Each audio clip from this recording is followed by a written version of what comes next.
مقاصد ہیں، ان میں میرے محبوب کریم صلی اللہ علیہ وسلم نے جس چیز پر سب سے زیادہ زور دیا ہے وہ یہ ہے کہ میں ظلم ختم کرنے آیا، ظلم نہیں ہونا چاہیے۔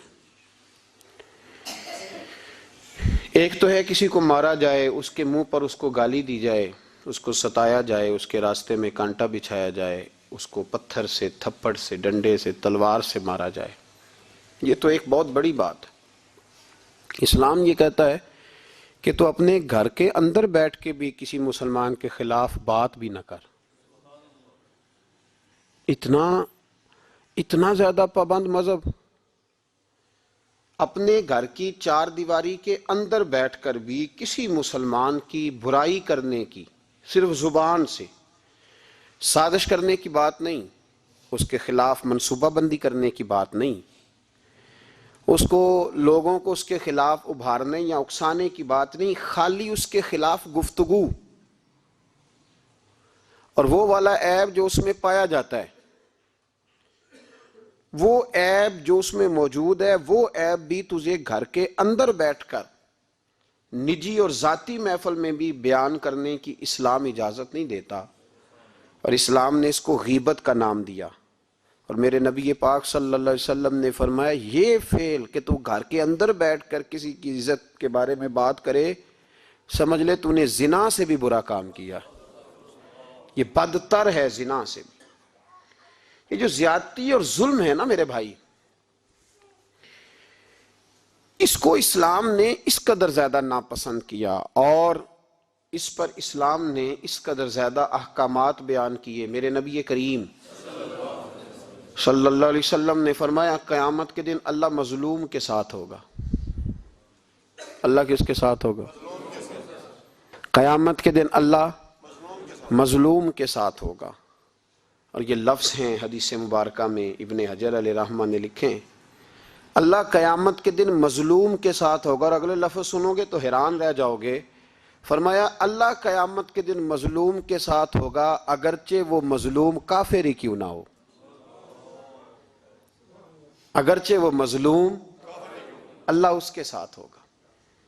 اللہ قیامت کے دن مظلوم کے ساتھ ہے، اگرچہ وہ والا رٹا نہیں کہ میری برادری کا ہے تو میں نے سپورٹ تو کرنی ہے نا، ہم تو ظالموں کے ساتھ ہوتے ہیں۔ ہمارے دیہاتوں میں رواج ہے کہ نوجوان کسی کی عزت پر ہاتھ ڈالتا ہے، کسی کی بیٹی کو بھگا کے لاتا ہے تو اس کے دوست اس کی مدد کرنا فریضہ سمجھتے ہیں، اس کو سپورٹ کیا جاتا ہے، اس کو رہنے کو جگہ دی جاتی۔ ہم یہ نہیں دیکھتے کہ وہ چوک میں لڑائی ہوئی ہے اور ہمارے بچے کی کسی کے ساتھ پٹائی ہوئی تو ہم تو بندوقیں، ڈنڈے، کلاڑیاں اٹھا کے چلے جاتے ہیں۔ وہاں جا کے تحقیق پہ پتہ چلتا ہے کہ ظلم تو ہمارے بچے کا ہے، تو پھر مدد کس کی کرنی چاہیے تھی؟ ہم کس کی کرتے ہیں؟ میرے نبی کریم صلی اللہ علیہ وسلم کو اپنی امت سے بڑا پیار ہے، حضور کو بڑی محبت ہے۔ فرمایا قیامت کے دن لوگ اپنے اپنے ممبروں پہ بیٹھیں گے پر میں سجدے میں گر کے اپنی امت کی دعائیں مانگوں گا۔ قیامت میں جو بچے گا وہ میرے نبی پاک کی برکت سے بچے گا۔ لیکن رسول کریم علیہ الصلوۃ والسلام نے فرمایا ظلم کر کے نہ آنا، تمہاری باقی کمیوں پہ میں پردے ڈلوا دوں گا، ظلم کر کے نہ آنا۔ امام بہقی روایت لائے ہیں، محبوب پاک نے فرمایا میرے امتی نے کسی ذمی کافر کے ساتھ اگر زیادتی کی، وہ ٹیکس دیتا تھا، جزیہ دیتا تھا، ذمی کافر تھا، اور میرے امتی نے اگر اس کے ساتھ زیادتی کی تو نبی پاک صلی اللہ علیہ وسلم فرماتے ہیں میں قیامت کے دن اس کافر کے ساتھ مل کر اپنے امتی پر اللہ کی بارگاہ میں مقدمہ دائر کروں گا، میں خود مقدمہ دائر کروں گا۔ یہاں ظلم کی آندھیاں چلتی ہیں، طوفان چلتے ہیں، لوگ دوائیوں میں ظلم بیچتے ہیں، لوگ تعلیم کے نام پر ظلم کرتے ہیں، لوگ خیر کے نام پر ظلم تقسیم کرتے ہیں۔ یہاں اللہ اکبر ایسے ایسے رنگ دیکھنے کو ملتے ہیں۔ اب بنے گا کیا؟ کیا ہر زینب اسی طرح تڑپ کے چلی جائے گی؟ اس کا رزلٹ کیا نکلے گا؟ ہمارے ہاں تو نمبر گیم چلتی ہے، سیاستدان شعر لکھ کے لاتے ہیں، وہ ٹی وی پہ بیٹھ کے ایک دوسرے کو نیچا دکھانے کی کوشش کرتے ہیں۔ ساری سیاسی جماعتوں کے سربراہوں کو وہاں ہونا چاہیے تھا کہ نہیں ہونا چاہیے تھا؟ کیوں نہیں بولتے آپ لوگ؟ آپ کب بولیں گے؟ ابھی بھی وقت نہیں آیا آپ کے بولنے کا. ان کو وہاں ہونا چاہیے تھا کہ نہیں ہونا چاہیے تھا؟ یہ آپ کے نمائندے ہیں، ان کو ہونا چاہیے تھا وہاں. میرے نہیں ہیں، اللہ جانتا ہے، ایک بھی نہیں ہے ان میں سے. سوال ہی نہیں پیدا ہوتا. ہمارے یہ نمائندے ہوں گے؟ سوال ہی نہیں پیدا ہوتا. ہمارے نمائندے نہیں ہیں یہ، آپ کے بھی نہیں ہیں. بس تھوڑا سا وقت اور رہ گیا ہے، پھر انشاءاللہ سارا پاکستانی سمجھدار ہو جائے گا. یہ کسی کے بھی نہیں ہے. میرے بھائی، نمبرنگ ہو رہی ہے. میں رات گجرات میں تھا تو میں کہہ رہا تھا کہ ایک صاحب کہنے لگے مجھ سے وہاں کے پنجاب کی حکومت کو ریزائن کرنا چاہیے تھا کہ نہیں کرنا چاہیے تھا. تو میں نے کہا ریزائن وہ کرتے ہیں جن کے اندر کو تھوڑا بہت شرم کا مادہ ہوتا ہے. یہ لوگ ریزائن کریں گے؟ یہ کیسے کر سکتے ہیں؟ اور پھر ریزائن صرف ان کو نہیں کرنا چاہیے تھا. میری تو دعوت یہ ہے کہ ہر سیاسی جماعت ریزائن کرے. ہم اس ملک میں سیاست نہیں کریں گے. مذہبی جماعتیں تبلیغ کرنا بند کر دیں. پیرانے عظام گدی نشینیاں چھوڑ کے باہر نکلیں.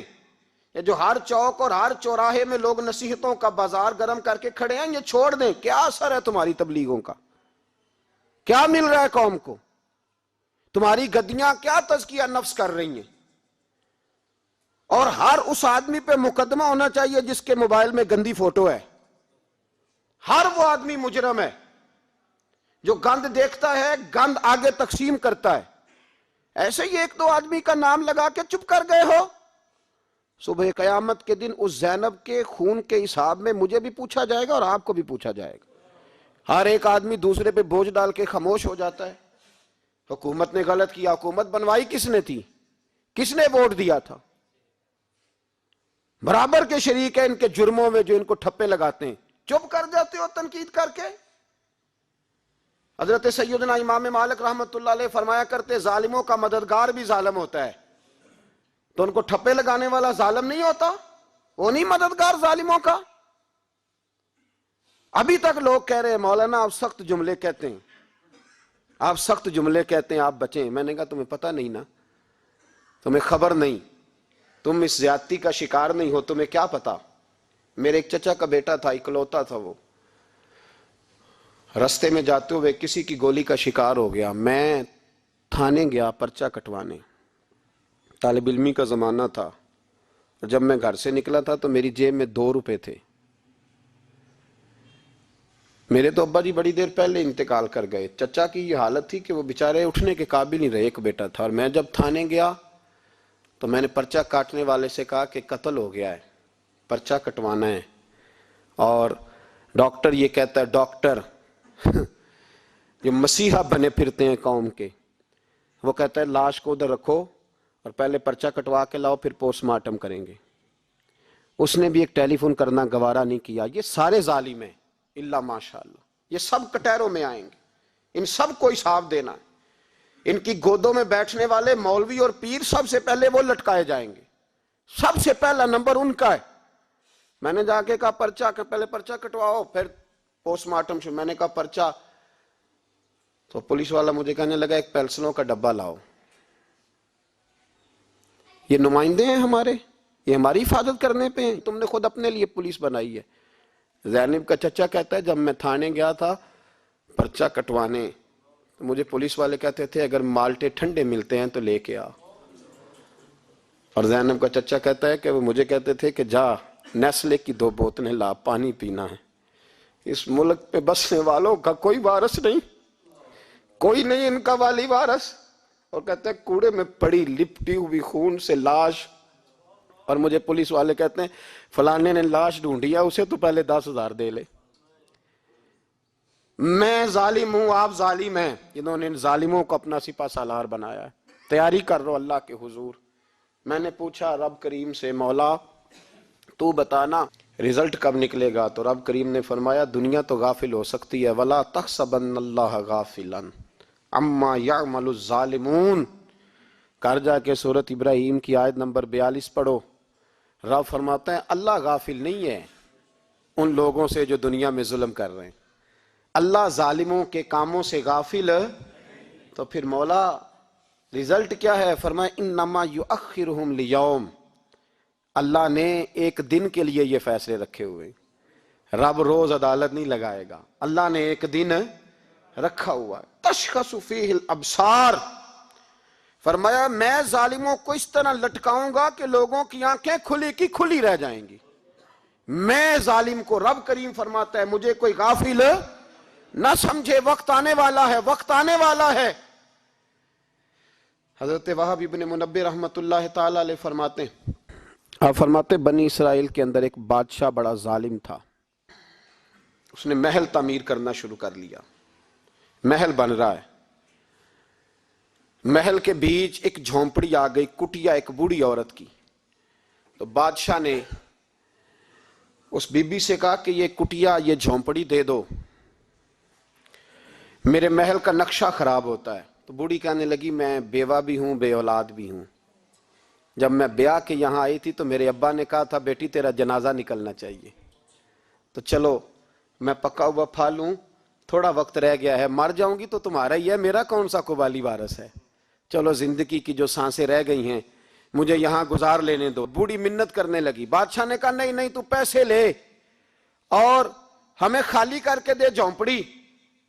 بادشاہ نے اصرار کیا تو بوڑھی کہنے لگی نہیں میں نہیں دوں گی، وہ اپنے گھر کے اندر بیٹھ گئی، یوں سمجھ لیجئے کہ بلڈوزر تیار کر کے چھپا دیا گیا، 2 4 5 سپاہی کھڑے کر دیے کہ بوڑھی نے کو ساری زندگی گھر میں تو نہیں نہ بیٹھنا، نکلنا تو ہے نا باہر، جب نکلے نا تو فوراً اس کا مکان گرا دو، 2 4 5 10 مستری کٹھے لگاؤ، دیوار بنا دو، جس طرح قبضے ہوتے ہیں۔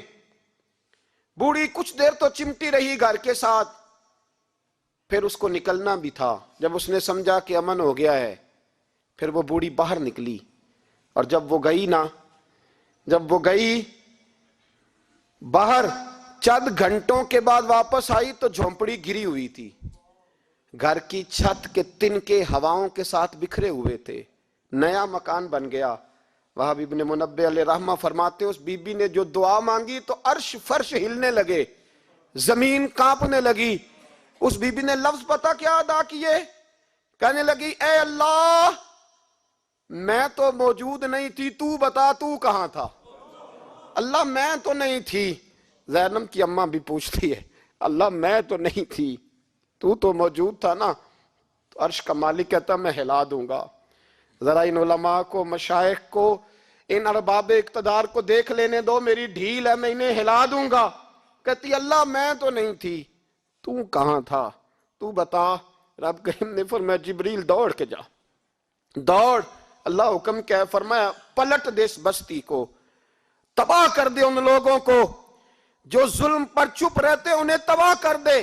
دنیا میں قتیل اس سے منافق نہیں کوئی، دنیا میں قتیل اس سے منافق نہیں کوئی جو ظلم تو سہتا ہے بغاوت نہیں کرتا، اس سے منافق نہیں کوئی۔ منافق بن کے جینا بند کر دو، اب مومن بن کے جینا سیکھو، ان ظالموں کے خلاف بولو۔ میرے عزیز کہتے ہیں تباہ کر دو بستی کو، بستی الٹ دی، گھر تباہ ہو گئے۔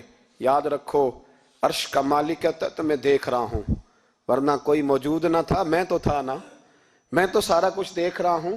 میں اس ولا تحسبن اللہ غافلا اما یعمل الظالمون، لوگ اللہ کو غافل نہ سمجھیں۔ اور پھر میڈیا چیختا ہے، کہتا ہے جی بڑا ظلم ہوا۔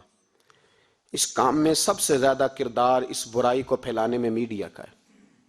میڈیا تو بچوں کو گناہ کے طریقے بتلاتا ہے، اور حکومتیں، ممتاز قادری کا جنازہ نہ دکھانا ہو تو میڈیا سارا بند ہو جاتا ہے، فیض آباد دھرنے کا ظلم نہ دکھانا ہو تو میڈیا سارا بند ہو جاتا ہے۔ تو گند روکنا چاہیں تو گند رک سکتا ہے کہ نہیں رک سکتا؟ یہ پابندی، یہ ٹیکنیکلی زمانہ ہے، اگر یہ بند کرنا چاہیں تو ہر چیز اپنی جگہ پہ بند ہو سکتی ہے کہ نہیں؟ بولیں۔ لیکن ہم تو روئیں گے نا، فیس بک پہ تصویر لگائیں گے زینب کے ساتھ ظلم ہوا، تو تیری تو امام والی دکان پہ گندی فوٹو لگی ہوئی ہے، تیرے تو موبائل میں سارا گند ہے۔ اس گند کی ترویج و اشاعت میں تو میں اور آپ شامل ہوتے جا رہے ہیں، گند تو پرموٹ ہو رہا ہے، اسی سے تو لوگوں کے جذبات ابھرتے ہیں۔ ابا جی کہتے ہیں مجھے اعتبار ہے، مجھے اعتبار ہے بیٹی پہ۔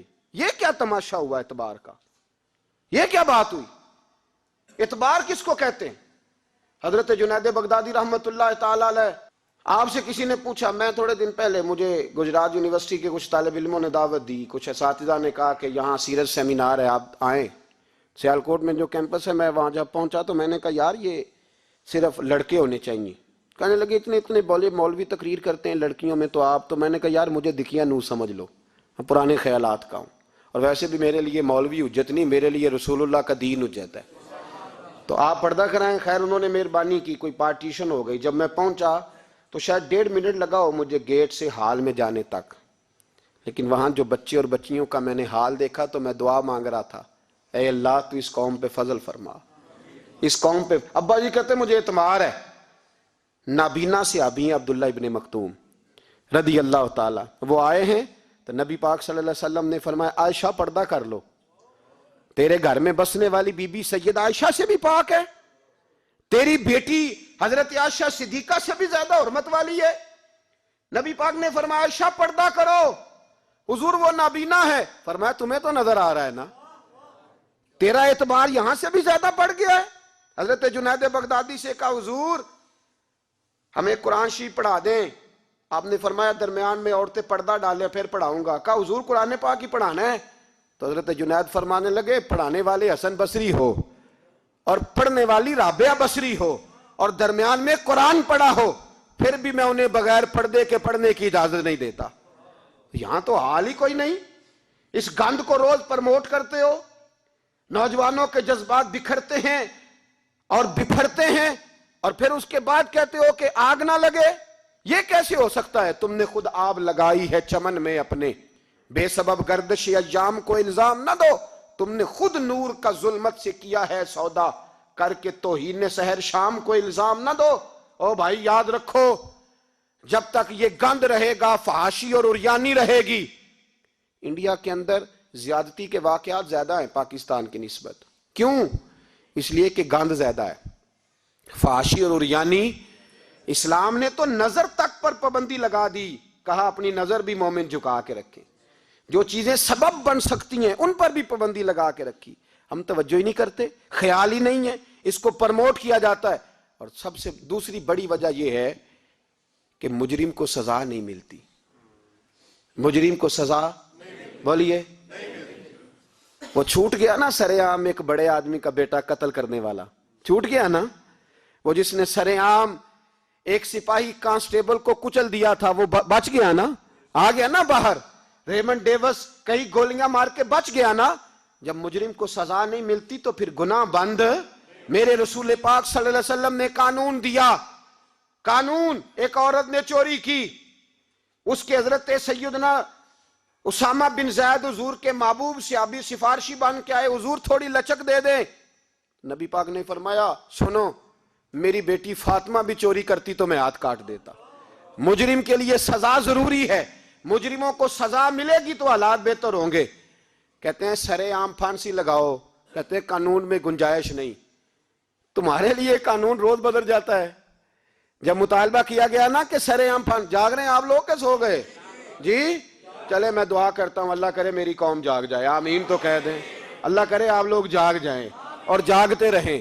اعلیٰ حضرت نے فرمایا تھا، مشورہ دیا تھا، سونا جنگل رات اندھیری چھائی بدلی کالی ہے، سونے والوں جاگتے رہنا کیونکہ چوروں کی رکھوالی ہے۔ سونا جنگل رات اندھیری چھائی بدلی کالی ہے، سونے والوں جاگتے رہنا، چوروں کی رکھوالی ہے۔ کہا گیا سرے عام پھانسی دو، تو کہنے لگے آئین میں گنجائش نہیں چوک میں پھانسی دینے کی، اور تمہاری ضرورت پڑے تو آئین میں ترمیم ہو جاتی ہے۔ تو آج زینب کو ضرورت پڑی ہے تو کیوں ترمیم نہیں ہو سکتی؟ آج ایک غریب مظلوم ماں کو ضرورت پڑی ہے تو ترمیم کیوں نہیں ہو سکتی؟ انہیں چوک میں پھانسی دو، انہیں لٹکاؤ، انہیں کاٹ کر کتوں کے آگے ڈالو تاکہ ہر ایک کی بیٹی محفوظ رہ سکے۔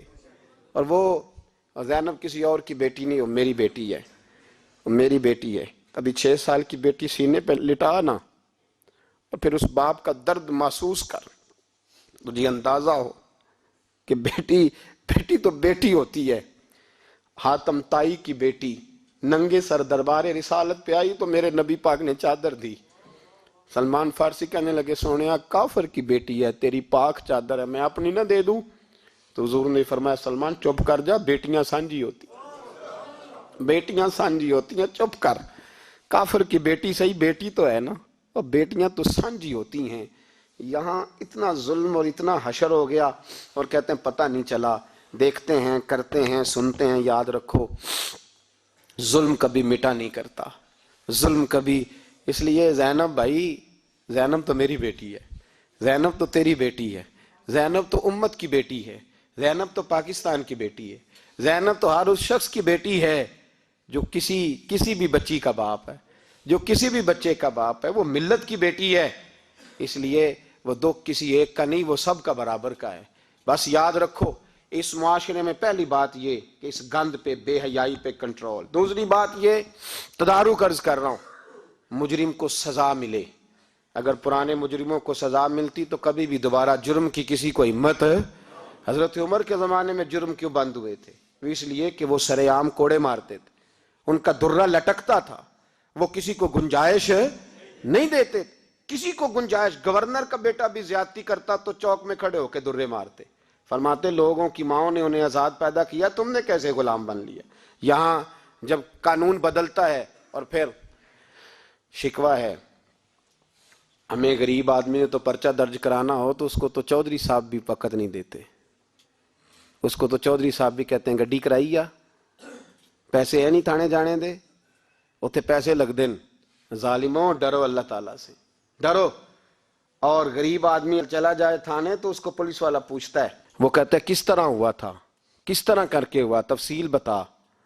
اور پھر وہ دو کہتا ہے تو جا, ابھی میں کوشش کرتا ہوں, میں پہلے ان کو فون کرتا ہوں مجرموں کو, پھر اس کے بعد تیرا. اور تگڑے آدمی پہ درخواست آ جائے کبھی تو اس کو فون کر کے پوچھتے ہیں چودھری صاحب کی کرنا ہے پرچے دا, پھر وہ خود فون کرتے ہو. یہ امیر کے لیے قانون اور ہے اور غریب کے لیے اور ہے, یہ کس طرح ہو سکتا ہے؟ میرے نبی کریم صلی اللہ تعالی علیہ وسلم نے انصاف کی فراہمی چھوٹے بڑے کے لیے ایک رکھی. اور یاد رکھو حساب تو دینا ہے, حساب بول کے بتائیے, حساب. جو زیادتی کرے گا اس نے حساب اور دینا پڑے گا. یہاں نہیں دو گے تو وہاں دو گے, حساب تو بہرحال اس مجرم نے تو دینا ہے.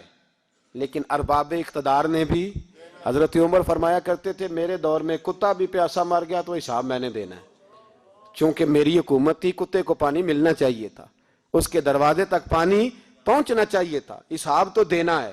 ہر اس شخص نے جو سوشل ہونے کا دعویٰ کرتا ہے, جو معاشرے میں کسی بھی طرح کا کوئی کردار ادا کر رہا ہے, اس نے بہرحال حساب. یہ مشترکہ معاملہ ہے, اس میں ارباب اقتدار کا تو حشر ہوگا, وہ تو دنیا دیکھے گی, لیکن باقی بھی اپنی ذمہ داری کا احساس کریں, باقی بھی خیال کریں. سنو اور یاد رکھنا اس بات کو, غور کریں. کیا میری طرف دیکھیں میرے بھائی, ایک مکران شاہ بادشاہ گزرا ہے ایران کا, کچھ نرم دل تھا.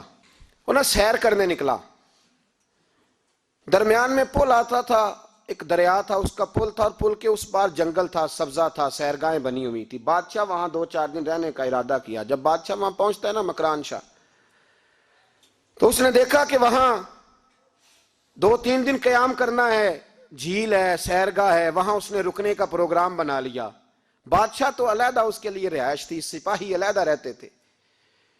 یہاں تو لوگ کہتے ہیں نا وہ پولیس کو ڈانٹتے ہیں, پولیس کو پوچھتے ہیں, او بھائی پولیس تو تمہارے ماتحت ہوتی ہے, پولیس تو سمجھ گئی ہے کہ تم کس طرح ان سے کام لیتے ہو, ان کو تو تم اپنے تحت رکھتے ہو. پولیس والے علیحدہ رہتے تھے, اس کے ساتھ جو سپاہی گئے ہوئے تھے, گن مین گئے ہوئے تھے. مکران شاہ سیر سپاٹے پہ رہتا تھا. ایک بوڑھی عورت تھی, اس کی ایک گائے تھی, وہ جنگل کے اندر بوڑھی رہتی تھی, گائے اس کی وہاں چرتی رہتی تھی. شام کو وہ گائے گھر لوٹتی, بوڑھی دودھ پی کے سو جاتی. سپاہی اس بوڑھی کے پاس آئے, کہنے لگے تیری گائے بڑی صحت مند ہے, ہمارے ہاتھ بیچ دے. بوڑھی نے کہا میرے بڑھاپے کا سہارا ہے, اس کا دودھ پی کے میں زندہ ہوں, بیچوں گی نہیں. وہی والا کام جو ہمارے ملک میں ہوتا ہے کہ قیمت کے ساتھ زمین دینی ہے کہ مفت دینی ہے. جب بڑے آدمی کو پسند آ جاتی ہے تو کہتے ہیں مول دینی ہے کہ مفت دینی ہے, تو دینی پڑتی ہے, غریب ہے کیا کریں, مجبور ہے, مظلوم ہے. کہا بوڑھی عورت سے سپاہیوں نے بیچ دے, کہا نہیں, کہنے لگے نہیں بیچے گی تو ہم لے لیں گے. اس عورت کی گائے زبردستی سپاہی ذبح کر کے کھا گئے. بوڑھی نے بادشاہ تک پہنچنا چاہا لیکن اس کو پہنچنے نہ دیا گیا, منع کر دیا گیا, اس کی رسائی نہ ہو سکی, غریب عورت تھی. جس دن مکران شاہ واپس آ رہے تھے نا سیر کر کے، پل سے گزر رہے تھے، تو کسی نے بوڑھی سے کہا کہ بادشاہ گزرے گا، وہ چھپ کے پل پہ بیٹھ گئی، اور مکران شاہ جب پل سے گزرنے لگے تو بوڑھی آگے آئی اور اس کے گھوڑے کی لگام پکڑی، ایسا جملہ کہا کہ مکران شاہ چکرا کے زمین پہ گرا، اور بوڑھی کہنے لگی مکران شاہ تیرے سپاہی میری گائے ذبح کر کے کھا گئے ہیں، تو بتا اس کا حساب اس پل پہ کھڑے ہو کے دینا کہ پل صراط پہ دینا ہے؟ بتا یہاں کھڑے ہو کے دے گا کہ وہاں کھڑے ہو کے دے گا؟ بول ارباب اقتدار، حکومت کے ایوانوں میں بیٹھنے والوں، بتاؤ زینب کا حساب قصور کے چوک میں کھڑے ہو کے دو گے کہ میدان محشر کے چوک میں کھڑے ہو کے دو گے؟ بتاؤ کہاں حساب دینا ہے، یہاں دینا ہے کہ وہاں دینا ہے؟ حساب تو بہرحال تمہیں دینا ہے، اس قوم کو اس کا حساب تو، زینب کا حساب تو دینا ہے، دینا پڑے گا، دیا جائے گا، پوچھا جائے گا۔ بتاؤ یہاں دینا ہے کہ وہاں دینا ہے؟ دینا تو پڑے گا، یہاں دو گے تو ہو سکتا ہے قیامت میں بچ جاؤ، اور اگر یہاں نہیں دو گے تو وہاں لٹکا دیے جاؤ گے، رسوا کیے جاؤ گے، پوچھا جائے گا۔ مکران شاہ چکرا کے گرا زمین پہ اور گر کے کہنے لگا بی بی میں وہاں حساب نہیں دے سکتا، دو دینا یہیں لے لے، جو لینا یہیں لے لے، آ جاؤ آ جاؤ، وقت ہے، گنجائش ہے، مہلت کے دنوں میں توبہ کر لو، پلٹ آؤ، اللہ کے حضور حاضر ہو جاؤ۔ اس معاشرے کو صفائی کی ضرورت پڑ گئی ہے، اس معاشرے میں ہر آدمی اپنا کردار ادا کرے، ظالم کے خلاف اٹھے، بے حیائی، فحاشی، عریانی، بدنگاہی، اس کے خلاف اٹھے۔ حضرت امیر معاویہ رضی اللہ تعالیٰ عنہ اپنے دور حکومت میں باہر نکلے، ایک بی بی با پردہ عورت برقعے میں گلی میں گھوم رہی تھی، برقع ڈال کے۔ حضرت امیر معاویہ دوڑ کے مسجد چلے گئے، رونے لگے، کہنے لگے صحابہ کے زمانے میں یہ عورتیں گلی میں آ گئی ہیں، ہمارے دور میں ہی آ گئی ہیں، کہیں اللہ کا قہر نازل نہ ہو جائے۔ حالانکہ وہ با پردہ تھی بی بی، یہاں تو بڑی ڈٹائی کے ساتھ فرنٹ سیٹ پہ بے پردہ عورت کو بٹھایا جاتا ہے اور دلیلیں دی جاتی ہیں کہ ہم پڑھ لکھ گئے، ایف ایس سی اور بی ایس سی ہماری تعلیم ہے، ہمارے پاس ابھی تازی تو کار آئی ہے، تو بتائیں نا کہ جو کار پہ بیٹھی ہے وہ کار کی مالکن ہے۔ یہاں تو ہر چیز کھول کے بیان کرنا لوگوں نے اپنے لیے ضروری سمجھ لیا ہے، اپنے کلچر کا حصہ بنا لیا ہے۔ خدا را فحاشی کے خلاف، بے حیائی کے خلاف، عریانی کے خلاف اٹھو اور اس پل کو باندھو۔ جب تک فحاشی رہے گی، عریانی رہے گی۔ پاکستان میں 10 کے قریب بچوں کے ساتھ روز زیادتی ہوتی ہے، یہ آپ کے قومی اخبارات کی آج صبح کی رپورٹ ہے۔ یہ تو وہ چیزیں ہیں جو کھل کے باہر آ گئیں، اور اس کے علاوہ جو بے حیائی کے اڈے کھلے ہوئے ہیں، نہ جانے ان کی تعداد کتنی ہے، کس قدر زیادہ ظلم ہو رہا ہے۔ میرے رسول پاک صلی اللہ تعالی وسلم نے فرمایا جب کوئی زنا کرتا ہے تو ایمان اس کے سینے سے نکل جاتا ہے اس کے سینے سے۔ آنکھوں پر پردہ ہونا چاہیے، کانوں پر پردہ ہونا، اور اگر زینب کے قتل کے بعد بھی کسی کے موبائل میں گندی تصویر ہے اور اس کے قتل کے بعد بھی بے حیائی کے گانے اس کے موبائل میں ہیں، تو پھر وہ رسم کے آنسو نہ بہائے، پھر وہ صرف 2 منٹ کے لیے آگے بڑھ کے مرثیہ خواہ نہ بنے، وہ پھر شاعر اور ادیب بننے کی کوشش نہ کرے، وہ پھر اپنے حصے کا جملہ لگا کر اپنے آپ کو فیس بک پہ ایکٹیو رکھنے کا تماشا نہ کرے۔ کیا مطلب ہوا ان چیزوں کا؟ اگر ابھی بھی برائی کے خلاف نہیں اٹھنا، بے حیائی اور فحاشی کے خلاف نہیں اٹھنا، میرے عزیزو آخری بات سننا اور اس کو ہمیشہ یاد رکھنا، میرے نبی پاک صلی اللہ تعالی علیہ وسلم نے فرمایا ہے کسی ایک مسلمان کے قتل میں اگر اہل زمین، اہل آسمان سارے بھی شریک ہو جائیں، سارے، تو فرمایا ہو سکتا ہے اللہ سب کو جہنم میں ڈال دے۔ اس لیے کہ جو قتل ہے نا، قتل ایک ہے زیادتی اور ایک ہے پھر اس کے بعد قتل۔ ایک انسان کا قتل انسانیت کا قتل، اتنا بڑا ظلم۔ اور یہاں تو اب قتل کی خبر آ جائے نا اخبار پہ تو اتنی دلچسپی والی رہتی نہیں، اتنے لوگ قتل ہو گئے کوئی حرج نہیں۔ یہ تو ہمارے ہاں تو کسی سیاستدان کی شادی کی خبر آئے گی تو وہ دلچسپی والی ہوگی، اس پر تبصرے ہوں گے، کمنٹس ہوں گے، ایک بندہ مر گیا ٹھیک ہے، غریب آدمی تھا، قتل ہو گیا، جان چھوٹی، معاذ اللہ، اس پہ کون توجہ کرتا ہے؟ یہاں تو ان کے میلے چھیلے تماشوں پر لوگ تبصرے کرتے ہیں، یہ جو کوئی نئی ایکٹنگ کر کے دکھاتے ہیں اس